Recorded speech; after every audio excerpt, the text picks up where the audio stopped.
Eh bien, je dois l'avouer, ce segment du New Day avec le retour de Biggie, ça m'a fait un sacré truc. Et bonjour à toutes et à tous, on se retrouve aujourd'hui pour mon récap de Raw du 2 décembre 2024. Comme d'habitude, je vous invite à mettre un maximum de pouces vers le haut, mais je vais le répéter tout au long de ce mois. Abonnez-vous, abonnez-vous un maximum. L'objectif des 10 000 abonnés avant 2025 est encore possible, alors je compte sur vous pour vous abonner.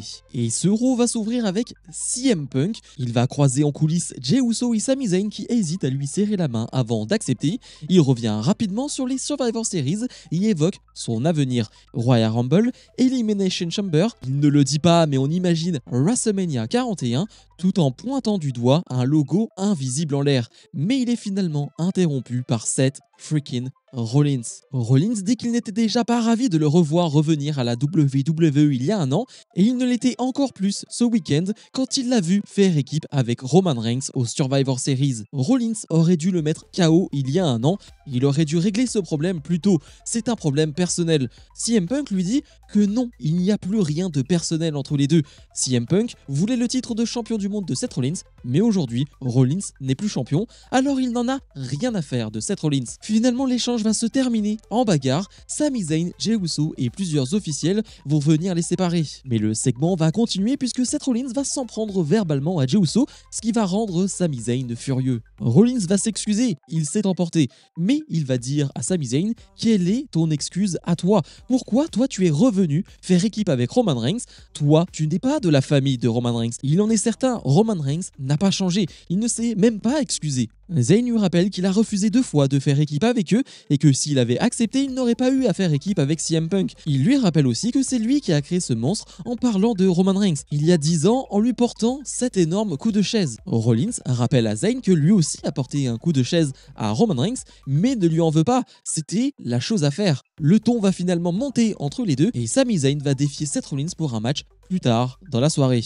Alors oui, c'était long, hein, mais qu'est-ce que c'était bon. Il n'y avait pas de pub dans la première heure de Raw et on en a totalement profité pour faire un segment CM Punk, Rollins, Sami Zayn, Rollins, et c'était vraiment génial. J'aime beaucoup la position et la posture de Seth Rollins qui arrive au bon moment et se dit « Mais pourquoi vous avez fait ça ?» Rollins, il a totalement raison dans ce qu'il dit. Pourquoi Sami Zayn a rejoint Roman Reigns? Pourquoi il a fait ça? Quel était son intérêt? Pourquoi? J'aime beaucoup aussi l'attitude d'un CM Punk qui le dit « Je mets mes problèmes de côté avec toi, j'en ai plus rien à faire de toi Rollins, tu n'as plus le titre, donc tu ne m'intéresses pas du tout. » Ce qui va, je pense, monter la haine de Seth Rollins. Et on parle d'un CM Punk Rollins qui arriverait possiblement à WrestleMania. Je pense que Rollins va passer heel d'ici quelques temps. Quand? Je n'en sais rien, mais c'est en train de monter. Par contre, il y a un point moi que je n'aime pas, et je sais que c'est un argument depuis quelques semaines maintenant pour justifier le fait que Rollins est celui qui a créé le monstre Roman Reigns, ce coup de chaise il y a 10 ans, lorsque le Shield s'est séparé. Les gars, on est passé quand même à autre chose depuis. Il y a eu 6 milliards d'étapes dans ces 10 ans. Ce n'est pas le coup de chaise de Seth Rollins qui a mené Roman Reigns à ce qu'il est aujourd'hui. Faut pas mentir, on a tous regardé le programme depuis 10 ans, on sait que ce n'est pas le cas. Ce n'est pas ça qui a fait de Roman Reigns ce qu'il est aujourd'hui. Donc Sami Zayn utilise simplement un argument des réseaux sociaux. Quand je vous disais que Triple H regarde vraiment les réseaux sociaux, c'est le cas, parce que ça c'est typiquement un argument qu'on a vu tourner sur les réseaux, mais c'est un argument qui ne tient pas, vraiment pas. Vraiment pas du tout. Bref, je mets ça de côté, c'était une exceptionnelle promo. Damage Control, composé de Kairi Sane et de Io Sky, font face à Raquel Rodriguez et Liv Morgan. Un combat de 4 minutes, c'était sympathique, encore une fois une très belle ambiance. J'en ai pas parlé lors du premier segment du show, mais l'ambiance était excellente et c'est encore le cas lors de ce match. Les fans sont à fond derrière Io Sky et je crois que ça a été annoncé. On a le prochain show WWE qui n'est pas vraiment un PLE, qui n'est pas un simple show, un Saturday Night Main Event. Eh bien, Io Sky affrontera Liv Morgan pour le titre de championne. Donc ça c'est cool. Je ne sais pas s'il y aura une vidéo pronostic pour être totalement honnête. On verra bien la carte. Mais oui, le match est sympa mais ça ne va pas plus loin et Raquel Rodriguez va faire le tombé gagnant sur Kairi Sane. Mais surtout, après le match, elle va s'en prendre à Kairi Sane et Io Sky, sauf que Rhea Ripley va venir sur le ring, chose qu'on a vue et revue. Rhea Ripley essaye de s'en prendre à Liv Morgan, mais Raquel Rodriguez va la balancer sur la table des commentateurs, et surtout Ripley va très mal retomber. Ce segment va se terminer là-dessus et on voit une Rhea Ripley qui est très mal en point. Oui, Rhea Ripley contre Liv Morgan, ça va durer encore et encore. On verra bien ce que ça va donner Io Sky, Liv Morgan. Dans un coin de ma tête, je me dis que Io Sky championne, ce serait très bien, en tout cas, ce serait mieux. Et en même temps, je me dis qu'ils ne vont pas enlever le titre de Liv Morgan parce que c'est un peu tout l'intérêt aussi de cette histoire avec Rhea Ripley. Le titre qui est tout de même en jeu, même si parfois on l'oublie, c'est quand même assez important. Dakota Kai fait face à Katana Chance et à Shayna Baszler dans le premier tour du tournoi pour le titre intercontinental. Un combat d'un peu moins de 5 minutes et c'était pas mal. On a clairement l'une des favorites dans ce tournoi avec Dakota Kai. En tout cas, sur le papier, c'était l'une de mes favorites du côté de Raw. Je pense qu'un titre mid-card, ce serait vraiment pas mal pour elle. Donc, elle est dans la liste des favorites. Mais pour revenir un peu sur le match était très sympa. J'aime beaucoup aussi le fait qu'on voit Katana Chance en solo. Certes, son équipe est excellente, mais vu qu'on n'en fait rien, eh bien autant la mettre dans des matchs en solo de cette manière-là. Parce que Katana Chance, elle a un profil atypique. C'est une voltigeuse. Elle est capable de faire des choses que peu de femmes sont capables de faire, donc c'est intéressant de la mettre dans un match à 3 parce qu'elle est capable de voltiger, elle est capable de passer d'un adversaire à un autre et ça fonctionne très bien. Même Baszler est plutôt pas mal dans ce match. J'ai une séquence finale entre Baszler et Dakota Kai qui est vraiment bonne avec 2-3 contres qui sont très bien vus. Franchement, c'est 5 bonnes minutes de combat. Le finish est très bien aussi avec une Katana Chance qui va porter un 450 splash sur Shayna Baszler et puis Dakota Kai va profiter de la situation pour porter son finish sur Katana Chance et remporter ce combat et avancer au prochain tour. L'une des favorites avance et on verra bien où ça nous mène, mais ce tournoi commence très bien. Le New Day est sur le ring pour fêter leurs 10 ans. Il s'adresse au public et les remercie pour toutes ces années. Xavier Woods s'apprêtait ensuite à annoncer la fin du duo après avoir discuté avec Kofi Kingston, mais c'est Big E qui va faire son retour à la WWE. Il dit qu'il aurait aimé revenir dans de meilleures circonstances, mais que ce qu'il a vu et entendu ces dernières semaines l'a beaucoup chagriné. Voir Woods et Kingston se disputer semaine après semaine, alors que leur clan était tout ce qu'ils avaient à leur début, lui a fait beaucoup de mal. Il annonce que bien qu'il ne soit pas encore apte à remonter sur le ring, il sera là chaque semaine pour les accompagner en tant que manager. Tout le monde est heureux, sauf Xavier Woods et Kofi Kingston. Xavier Woods va lui dire « C'est seulement maintenant que tu reviens ». Kofi, lui, va dire qu'il les a abandonnés. Tu t'es brisé la nuque, et alors, rappelant tous les catcheurs comme Stone Cold Steve Austin, Kurt Angle ou encore Edge qui sont revenus malgré cette même blessure. Si tu tenais vraiment à nous, tu serais revenu depuis longtemps. Xavier Woods va demander à Big E, vu qu'il n'est pas apte physiquement à rentrer sur un ring, de quitter le ring. Big E n'en revient pas, il tente une dernière fois de parler avec ses partenaires, mais Kingston va le repousser loin du ring. Kofi Kingston et Xavier Woods vont ensuite se serrer la main sur le ring.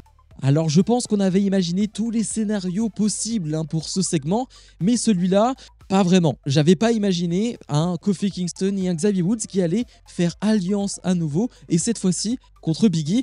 Je vous avoue que moi je pensais réellement que lorsque Big E a dit qu'il allait devenir manager et donc rester présent chaque semaine, ça allait être le cas et ça permettait au moins à Big E d'être présent à l'antenne. Moi Big E c'est l'un de mes catcheurs préférés, le revoir sur les écrans de la WWE ça me rend heureux. Et là, je ne m'attendais absolument pas à ça. L'acting des trois est parfait. Les trois ont fait une très belle performance. Et comme je l'ai dit, le dénouement est assez surprenant. Malgré tous les scénarios qu'on s'est fait dans notre tête, le dénouement de voir un Xavier Woods et un Kofi Kingston rester soudés en tant que heel face à un Big E qui, lui, ne peut pas combattre, ne peut pas catcher, ça, je ne l'avais pas vu venir. Bref, c'était vraiment génial. Et vu les attentes qu'on avait, c'était pas évident de répondre présent, d'être vraiment un excellent segment, vu la hype qu'il y avait autour, et ils ont réussi. Bravo messieurs. Gunther fait face à Dominic Mysterio, un combat de 3-4 minutes, et c'était bien, c'est certes très court, mais c'est pas mal. Alors pourquoi on a ce match? Finn Balor veut un match contre Gunther, mais Gunther lui a dit « Dominic Mysterio, il a battu Damien Priest, toi, t'as pas battu Damien Priest ». Et c'est pour cela que Dominic Mysterio se retrouve dans cette position, et il va bien faire les choses, Dominic. Bien sûr qu'il va tricher à plusieurs reprises pour se remettre dans le match, parce que Gunther le domine, Gunther lui porte ses énormes chops. D'ailleurs, Gunther arrive assez saigner au niveau du torse. Je ne sais pas comment il a fait ça, sans doute à l'extérieur du ring, mais en tout cas Gunther va lui continuer sa destruction, mais Dominic, il triche. Petit coup dans les parties alors que l'arbitre ne l'a pas vu, 619, le splash derrière, et ça ne fait pas 3. Comme je l'ai dit, hein, ça dure 3-4 minutes, mais c'est bien intense, c'est bien comme il le faut. Gunther va ensuite enchaîner, grosse powerbomb, victoire de Gunther, et l'après-match, Finn Balor va s'en prendre à Gunther, va regarder Dominic Mysterio et lui dire « Regarde bien, petit », et va porter 3 ou 4 coups de grâce à Gunther pour terminer ce segment. On l'imaginait, on voit bien le Finn Balor face à Gunther, possiblement avec Damien Priest lors de Saturday Night Main Event. On le voit aussi depuis un moment, il y a un gros problème de leadership dans le Judgment Day. On ne fait pas trop confiance à Finn Balor, un Finn Balor qui lui veut montrer qu'il est bien le leader. On verra bien où ça nous mène, c'est pas vraiment ce qui m'intéresse le plus, pour être totalement franc avec vous. R-Truth fait face à Pete Dunne ou à Butch, appelez-le comme vous voulez. Ça ne m'intéresse pas beaucoup, hein, je ne vais pas faire très long. Je vous avoue que ça ne me fait pas beaucoup rire qu'on revienne encore sur cette histoire de Butch, de Pete Dunne. J'en ai pas grand chose à faire parce que j'ai envie de voir quelque chose de sérieux avec Pete Dunne. J'ai pas envie de le voir combattre R-Truth, et si on peut appeler ça un combat, hein, parce que ça va durer 1 minute, quelque chose comme ça, et Pete Dunne va perdre ce combat. Non, j'ai pas envie de ça avec lui, j'ai envie de le voir dans des matchs plus compétitifs. Là, ça ne m'intéresse pas, on revient en plus en arrière avec ce nom Butch, ça ne me fait absolument pas rire. Et dans le main event, on retrouve Sami Zayn face à Seth Rollins, un match de 6-7 minutes. Alors le match en termes de qualité, il est bon et puis on n'est pas réellement étonné, hein. C'est deux combattants qu'on a vu s'affronter à de maintes reprises, hein, deux hommes d'expérience. Mais ce qui est important, c'est ce qu'il s'est passé avant le match. Jey Uso s'est fait attaquer en coulisses et on se demande qui l'a fait. Alors bien sûr, l'homme qui semble être coupable, c'est Seth Rollins, et Sami Zayn va lui dire à plusieurs reprises dans ce combat, c'est toi qui l'as fait, c'est toi qui as attaqué Jey Uso.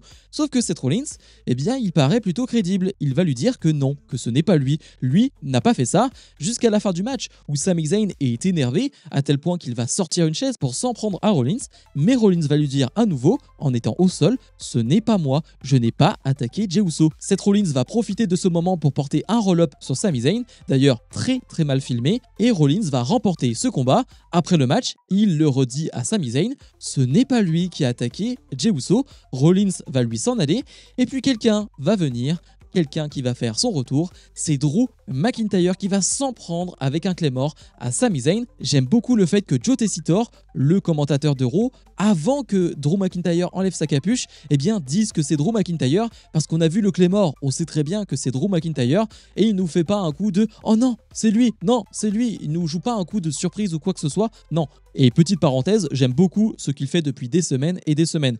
Pour en revenir à Drew McIntyre, eh bien on peut se douter que le fait que Sami Zayn, Jey Uso ont fait équipe avec CM Punk lors des Wargames, eh bien ça a joué. Le fait qu'ils soient alliés, le fait qu'ils soient amis, ça a joué. Un McIntyre qui fait son retour, et c'est forcément une très très bonne chose pour Raw. Bilan de ce Raw, eh bien de mon côté, on sera sur un 9,25 sur 10. Et pourtant, vous pourrez me dire, mais attends, on n'a pas de match exceptionnel lors de ce Raw. C'est vrai, on n'a pas de matchs qui sont proches de la perfection, on n'a pas de match mémorable, on a des bons combats, je trouve, dans l'ensemble. Mais par contre, les segments, qu'est-ce qu'ils étaient bons. Je trouve que le show a été bien rythmé aussi, avec notamment la première demi-heure qui était sans pub. Et vu le premier segment avec Punk, Sami Zayn, Seth Rollins, c'était très important de ne pas avoir de pub. Et puis même le main event, le retour de McIntyre, ce qu'il s'est passé avec le New Day, il y a beaucoup de choses qui se sont passées lors de ce Raw. J'ai même pas parlé de la promo de Karrion Kross en backstage qui était vraiment cool, qui annonce un match contre la Wyatt Six la semaine prochaine. Et petite précision aussi, ce sera bien Finn Balor face à Gunther lors de Saturday Night Main Event, pas de Damien Priest pour l'instant. Bref, on a des choses qui arrivent, des choses qui ont été teasées, des choses qui ont été faites lors de ce Raw qui sont de grande qualité. Donc ouais, j'ai passé un très bon moment devant ce show. N'hésitez pas à me dire ce que vous en avez pensé en commentaire de cette vidéo. Comme d'habitude, je vous invite à mettre un maximum de pouces vers le haut, à vous abonner un maximum, et nous on se retrouve dès demain pour mon récap de NXT. Salut